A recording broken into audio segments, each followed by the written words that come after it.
स्वागत है आप सभी का। आज हम आरंभ करेंगे कक्षा 7 हिंदी व्याकरण का पाठ 3। नाम है शब्द विचार। आप देख सकते हैं यहाँ पर कुछ शब्द दिए गए हैं और जो किसके मिलान से बने हैं। सा जमा उ जमा रा जमा आ जमा जा जमा आ देता है हमें सूरज। जा जमा अ सा जमा उ जमा रा जमा आ देता है हमें जसूर। सा जमा अ जमा चा जमा ई जमा ना जमा आ देता है सचिन। और ना जमा आ जमा चा जमा ई जमा सा जमा आ देता है नचीस। तो आपने क्या देखा, जो सूरज है और जो सचिन शब्द है वो क्या है, वो एक वस्तु विशेष तथा व्यक्ति के नाम का बोध करा रहे हैं। और जो दूसरा शब्द है जैसे जसूर है या नचीस है, तो वो क्या है, वो कोई भी अर्थ स्पष्ट नहीं कर रहे हैं। यहाँ चित्रों के साथ कुछ वर्णों के समूह दिए गए हैं। पहला वर्णों का समूह सूरज और सचिन एक वस्तु विशेष तथा व्यक्ति के नाम का बोध करा रहे हैं, जबकि दूसरे शब्द जसूर और नचीस किसी अर्थ को स्पष्ट नहीं कर रहे हैं। तो इस प्रकार हमने क्या समझा, वर्णों का ऐसा समूह जिसका कोई निश्चित अर्थ होता है वो क्या कहलाता है, शब्द कहलाता है। और पद क्या होता है, शब्द जब वाक्य में प्रयुक्त हो जाते हैं तो पद कहलाते हैं। ये उपसर्ग प्रत्यय लिंग वचन कारक के कारण अपना रूप बदल देते हैं। जैसे पेड़ पर आम है, तो अगर हम इसका वचन बदलेंगे तो क्या बन जाएगा, ये पेड़ों पर पक्षी बैठे हैं। तो अपना रूप को जिस तरीके का यहाँ पर उपसर्ग प्रत्यय लिंग वचन या कारक होगा तो वो वहां पर अपना शब्द बदल लेगा। शब्दों का वर्गीकरण, शब्दों का निम्नलिखित 4 आधार पर वर्गीकरण किया गया है। उत्पत्ति के आधार पर, रचना या बनावट के आधार पर, व्याकरणिक प्रकार के आधार पर या फिर अर्थ के आधार पर। तो पहला पढ़ेंगे हम उत्पत्ति के आधार पर कि जो शब्द है वो कहाँ से उत्पन्न हुए हैं। तो उत्पत्ति के आधार पर शब्द के 4 भेद होते हैं, तत्सम शब्द, तद्भव शब्द, देशज शब्द और विदेशी शब्द। तो पहले विस्तार से पढ़ेंगे हम तत्सम शब्द। तत्सम शब्द संस्कृत भाषा के जो शब्द हिंदी में ज्यों के त्यों प्रयोग किए जाते हैं वह तत्सम शब्द कहलाते हैं। जैसे अग्नि, गुरु, जल, पुस्तक आदि। तो ये सब क्या है, ये मूल रूप से संस्कृत भाषा के शब्द हैं जो कि हम हिंदी में जैसे हैं वैसे ही उनका प्रयोग कर रहे हैं। और तद्भव शब्द क्या होते हैं, तद्भव शब्द का जो शाब्दिक अर्थ है वो है संस्कृत से बनने वाले, अर्थात जो शब्द संस्कृत भाषा के शब्दों का रूप बदलकर हिंदी में प्रयोग किए जाते हैं उन्हें हम तद्भव शब्द कहते हैं। जैसे अग्नि क्या है, एक तत्सम शब्द है और उसका जो तद्भव शब्द है वो क्या है, आग। दुग्ध से दूध, हस्त से हाथ, पंच से 5, शत से 100 आदि। तो अब हम कुछ तत्सम और तद्भव शब्द पढ़ेंगे। तो पहले हम पढ़ेंगे तत्सम शब्द, फिर उसके बाद में उनका आपको तद्भव शब्द बताऊंगी। तो उष्ट्र क्या है, एक तत्सम शब्द है और उसका तद्भव शब्द है ऊंट। इसी प्रकार कर्म, काम, कूप, कुआ, ग्राम, गांव, घट, घड़ा, रात्रि, रात, सूर्य, सूरज, दंत, दांत, गौ, गाय, दिवस, दिन, मास, माह, हस्त, हाथ, कर्ण, कान, नासिका, नाक, ओष्ठ, होठ, अक्षि, आंख, मस्तक, माथा, मुख, मुंह, दुग्ध, दूध, दधी, दही, घृत, घी, क्षीर, खीर, गृह, घर, नौका, नाव, मयूर, मोर, गर्दभ, गधा, अश्रु, आंसू, वर्षा, बारिश, कपाट, किवाड़, कोकिल, कोयल। इसी प्रकार और शब्द भी हैं, जैसे कि तत्सम शब्द है आम्र और उसका तद्भव शब्द है आम।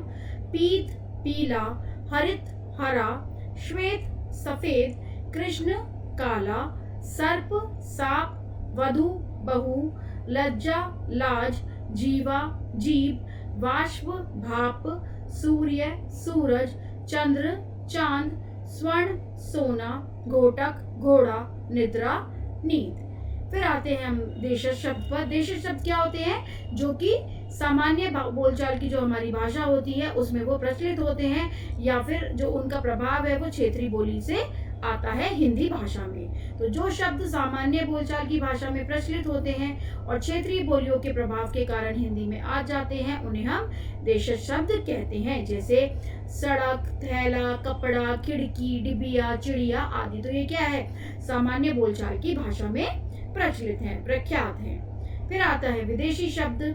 जो शब्द हिंदी में अनेक विदेशी भाषाओं से आ गए हैं उन्हें हम विदेशी शब्द कहते हैं। ये शब्द अपने मूल रूप में ही हिंदी में प्रयुक्त होते हैं। जैसे अंग्रेजी भाषा से जो शब्द आए हैं हिंदी भाषा में वो कौन कौन से हैं? Station, master, school, office, doctor, coat, machine, button, desk, collar, company, engine, pen, ticket, fees, television, radio आदि। अरबी भाषा से कौन से शब्द आए हैं? आदमी, कागज, कानून, आजाद, इंसान, किताब, कुर्सी, औरत, इज्जत आदि। पर ये सब कौन सी कैटेगरी में आ रहे हैं, यानी कौन से ग्रुप में आ रहे हैं? ये सब आते हैं विदेशी शब्द में। फारसी, आसमान, कमर, कारीगर, गर्दन, जमीन, जानवर, दरवाजा, गुलाब आदि। तुर्की, बेगम, चाकू, बंदूक, दरोगा, कुली, तोप, बाबू, कैंची, गलीचा आदि। पुर्तगाली, कमरा, गमला, कमीज, तौलिया, अलमारी, बाल्टी, आलू, प्याला, फीता आदि। ये सब क्या है? पुर्तगाली शब्द हैं जो कि विदेशी भाषा के शब्द माने जाते हैं। चीनी में कौन से शब्द आए हैं? चीनी के शब्द कौन से आए हैं? चाय और लीची आदि। फिर आता है रचना के बनावट के आधार पर जो हमारे शब्दों के कौन कौन से भेद हैं। रचना के बनावट के आधार पर शब्दों के 3 भेद किए गए हैं: रूढ़ शब्द, यौगिक शब्द और योग रूढ़ शब्द। रूढ़ शब्द क्या होते हैं? जिन शब्दों के सार्थक खंड ना हो सके तथा जो 2 शब्दों के मेल से ना बने हो उन्हें हम रूढ़ शब्द कहते हैं। रूढ़ शब्दों को मूल शब्द भी कहते हैं। तो इनके हम अगर खंड करेंगे तो इनका कोई भी मतलब नहीं निकलेगा। जैसे दिन, दी कुछ नहीं होगा, ना कुछ नहीं होगा। तो इस तरीके से ये शब्द क्या कहलाते हैं? रूढ़ शब्द कहलाते हैं। फिर आता है यौगिक शब्द। यौगिक मतलब 2 शब्द या 2 शब्द अधिक शब्दों या शब्दांशों के योग से बने हैं तो उनको हमने यौगिक शब्द कहा है। जैसे रसोई जमा घर बनता है रसोई घर। तो रसोई भी एक शब्द है और घर भी एक शब्द है। धर्म जमा शाला बन गया धर्मशाला। फिर आता है योग रूढ़ शब्द। योग रूढ़ शब्द भी 2 शब्दों या शब्दांशों से मिलकर बने हैं, परंतु वे अपने खंडों से उत्पन्न अर्थ को छोड़कर विशेष अर्थ को प्रकट करते हैं। तो जैसे इनका कोई जरूर विशेष अर्थ होता है। जैसे पंकज बना है पंख जमा जा से, पर उसका विशेष अर्थ क्या है? कीचड़ से जन्मा, तो ये कमल के लिए आया है। तो इसी प्रकार आता है जलज, लंबोदर, नीलकंठ, दशानन और पंचानन। फिर आता है व्याकरणिक प्रकार के आधार पर। व्याकरणिक प्रक्रिया के आधार पर शब्द के 2 भेद होते हैं: विकारी शब्द और अविकारी शब्द। विकारी का मतलब होता है परिवर्तन, जो अपने शब्दों में, अपने अर्थ में जब वो प्रयोग किए जाते हैं अपना रूप वो बदल देते हैं, उनमें परिवर्तन आ जाता है, तो वो क्या कहलाते हैं? हमारे विकारी शब्द कहलाते हैं। तो जो शब्द भाषा में प्रयोग किए जाने वाले पर लिंग, वचन और कारक के कारण अपना रूप बदल देते हैं वे विकारी शब्द कहलाते हैं। जैसे लड़का, जब उनका वचन बदला जाएगा तो या फिर उनका लिंग बदला जाएगा, तो लिंग बदला जाएगा तो वो लड़की बन जाएगा, और फिर अगर वचन बदला जाएगा तो लड़कियां, लड़कियों। तो इस तरीके से उनके शब्द में परिवर्तन आता है, वो अपना रूप बदल देते हैं। और ये 4 प्रकार के होते हैं: संज्ञा, सर्वनाम, विशेषण और क्रिया। और अविकारी शब्द इसका विपरीत होता है, जो जब लिंग, वचन, कारक के कारण उनमें कोई भी परिवर्तन नहीं आता तो वे अविकारी शब्द कहलाते हैं। और ये भी 4 होते हैं: क्रिया विशेषण, संबंध बोधक, समुच्चय बोधक और विस्मयादि बोधक।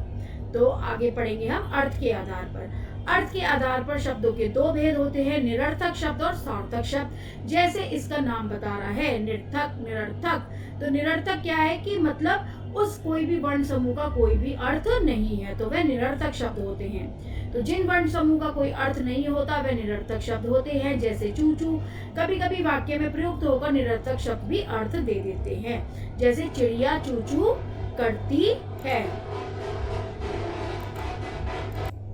आगे पढ़ेंगे हम सार्थक शब्द। वह शब्द जिनका कुछ ना कुछ अर्थ निकलता हो वह क्या कहलाते हैं, सार्थक शब्द कहलाते हैं, जैसे पक्षी, दूध, दही आदि। तो वास्तव में भाषा सार्थक शब्दों से ही बनती है और सार्थक शब्द भी अनेक प्रकार के होते हैं, जैसे एकार्थी शब्द, अनेकार्थी शब्द, समानार्थी या पर्यायवाची शब्द, विपरीतार्थी या विलोम शब्द। तो पहले पढ़ेंगे हम एकार्थी शब्द। जिन शब्दों का हमेशा एक अर्थ रहता है उन्हें हम एकार्थी शब्द कहते हैं, जैसे मनुष्य, मित्र, पत्नी, लोहा, सोना आदि। वो किसी भी वाक्य में प्रयोग किए जाएंगे पर उनका अर्थ नहीं बदलेगा, एक ही अर्थ रहेगा। अनेकार्थी शब्द क्या होते हैं, जो शब्द प्रयोग के अनुसार भिन्न भिन्न परिस्थितियों में भिन्न भिन्न अर्थ देते हैं वे क्या कहलाते हैं, अनेकार्थी शब्द कहलाते हैं। जैसे कर शब्द जो है तो उसका अर्थ हाथ भी होता है, किरण भी होता है, टैक्स भी होता है और क्रिया भी होता है। तो वो भिन्न भिन्न परिस्थितियों में अलग अलग अर्थ देते हैं। फिर आता है समानार्थी शब्द। हिंदी भाषा में ऐसे अनेक शब्द होते हैं जो लगभग समान अर्थ देते हैं, इन्हें हम पर्यायवाची शब्द भी कहते हैं। तो इनका अर्थ एक ही रहता है चाहे शब्द अलग अलग हों। जैसे सूर्य को हम भानु भी कह सकते हैं, रवि भी कह सकते हैं, दिनकर भी कह सकते हैं और भास्कर भी कह सकते हैं। विपरीतार्थी शब्द का अर्थ होता है उल्टा शब्द यानी विलोम शब्द। एक दूसरे का विपरीत उल्टा अर्थ देने वाले शब्द विपरीतार्थी या विलोम शब्द कहलाते हैं, जैसे दिन, रात, ऊपर, नीचे आदि। तो आगे हम पढ़ेंगे विस्तृत से आगे के पाठों में। अब हमने इस अध्याय में क्या क्या सीखा अब हम दोहराएंगे। वर्णों के सार्थक मेल को क्या कहते हैं, शब्द कहते हैं। और वाक्य में प्रयुक्त शब्द क्या कहलाता है, पद कहलाता है। और शब्दों का वर्गीकरण 4 आधार पर किया गया है, उत्पत्ति के आधार पर, रचना के आधार पर, व्याकरणिक प्रकार के आधार पर और अर्थ के आधार पर। तो इस अभ्यास में हम इतना ही करेंगे। अब हम देखते हैं अभ्यास की ओर। सही विकल्प पर सही का निशान लगाना है आपको। तो पहला देखेंगे कौन सा सब शब्द जो है वो तद्भव है। तो तद्भव कौन सा है, यहाँ पर सूरज, तीसरा विकल्प यहाँ पर सही है। कौन सा शब्द विदेशी नहीं है, पगड़ी शब्द क्या है, देशज शब्द है, ये विदेशी नहीं है। कौन सा शब्द योग रूढ़ है, सरोज, तो तीसरा विकल्प यहाँ पर सही है। और कौन सा शब्द यौगिक है, यज्ञशाला, तो यज्ञशाला देता है यज्ञशाला। फिर आता है आखिरी प्रश्न इसमें, कौन सा शब्द तत्सम नहीं है, तो पेट शब्द तत्सम नहीं है। अब आते हैं प्रश्न नंबर 2 की तरफ। निम्नलिखित शब्दों के तत्सम रूप लिखने हैं आपको। तो यहाँ पर क्या दिए गए हैं, आपको तद्भव रूप दिए गए हैं, इनके आपको तद्भव रूप तत्सम रूप लिखने हैं। यहाँ पर हमने आपको उत्तर भी दिए हैं। तो घर का जो तत्सम रूप है वो है घृ, आम का है आम्र, दूध का है दुग्ध, पांच का है पंच, ऊंट का है उष्ट्र, कान का है कर्ण, घी का है घृत, चांद का है चंद्र, नाक का है नासिका, सूरज का है सूर्य, मुंह का है मुख और सोना का क्या है स्वर्ण। तीसरा प्रश्न पढ़ेंगे। निम्नलिखित शब्दों के आगे उत्पत्ति के आधार पर उसका भेद लिखिए, यानी उनकी उत्पत्ति कैसे हुई है, कौन से शब्दों से हुई है। तो अक्षी जो है वो है तत्सम शब्द, उजला जो है वो देशज शब्द है, घोंसला एक तद्भव शब्द है, कर्म एक तत्सम शब्द है, काम तद्भव शब्द, सड़क देशज, कुर्सी विदेशी शब्द है, हाथ तद्भव शब्द है, डिबिया देशज शब्द है, चाय विदेशी शब्द है, कंपनी क्या है विदेशी शब्द और घृत क्या है तत्सम शब्द। अब हम बढ़ेंगे प्रश्न 4 की ओर। निम्नलिखित प्रश्नों के उत्तर दीजिए। पहला प्रश्न पढ़ेंगे, शब्द की परिभाषा उदाहरण सहित लिखिए। तो क्या है, वर्णों के सार्थक शब्द समूह को हम क्या कहते हैं, शब्द कहते हैं, जैसे सूरज, नदी, किताब आदि। फिर पढ़ेंगे खा प्रश्न, तत्सम व तद्भव शब्दों में अंतर स्पष्ट कीजिए। तो आप कैसे लिखेंगे इसको, आप लिखेंगे संस्कृत भाषा में जो शब्द हिंदी में ज्यों के त्यों प्रयोग किए जाते हैं वे तत्सम शब्द कहलाते हैं, जैसे अग्नि, गुरु आदि। और जो शब्द संस्कृत भाषा का रूप बदलकर हिंदी में प्रयोग किए जाते हैं वे तद्भव शब्द कहलाते हैं, जैसे अग्नि से आग, दुग्ध से दूध आदि। फिर पढ़ेंगे गा प्रश्न, यौगिक शब्दों से क्या अभिप्राय है।